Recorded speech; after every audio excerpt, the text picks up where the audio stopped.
Sisters of Providence and now Providence Health and Services, have a heritage of, extreme involvement in the community. What are the community needs and how can we best serve those?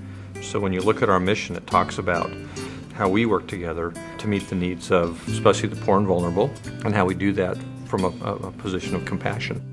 When you think about the kind of people that come to work for Providence, what I hear over and over again is that sense of mission in the work that I do, not only the work that I do in the direct job that I have, but also how I do that with others, and then how that translates into being a part of a greater community.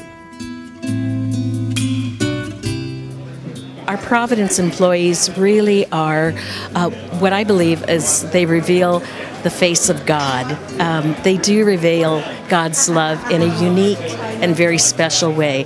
When the email went out asking for volunteers, the very first day we had 44 slots filled immediately, and we had a waiting list of volunteers of our employees that wanted to come down because they want to extend themselves. Dr. Korn will keep his eyes open today. Just want to help out.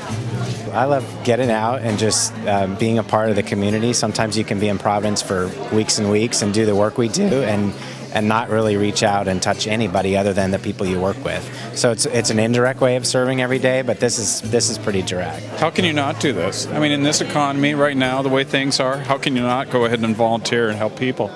I'm compelled. Yeah, I just feel blessed that my life is full of plenty and some people aren't, and who knows, we could be here tomorrow. We recognize that we're in service to the communities that we're in, whether it's for health care or whether it's for the myriad of other needs that affect the people that reside in our communities. So we do a community needs assessment every 3 years, a very detailed community needs assessment, but we come at it from the perspective of asking the community, what's the community's needs? What are the critical issues? And then what can we do as a healthcare organization, but also as a large employer, as a significant member of those communities to help?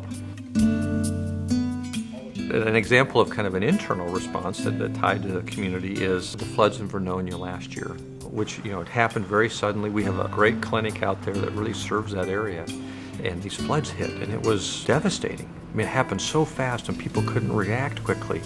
But in that crisis, what we saw was, here we are, a health provider stepping up to provide health in the short term for the folks in need. A lot of questions and challenges came up. So our people out there really responded, but so did our employees. In an outpouring of, what can we do? How can we help? Can we go out there? Well, if not, but what can we get? What do they need? And whether it was blankets or food or resources that were needed right away, people just stepped up. It was unbelievable. I really do think that communities need volunteers and they need people to work together. And I've been very fortunate in my life in past circumstances where people were generous and helpful to me, so I think it's important to share and to pass that on. It's really about the people who we work with, who we care for, and the fact that we've got work to do every day to keep addressing the needs of the people we serve.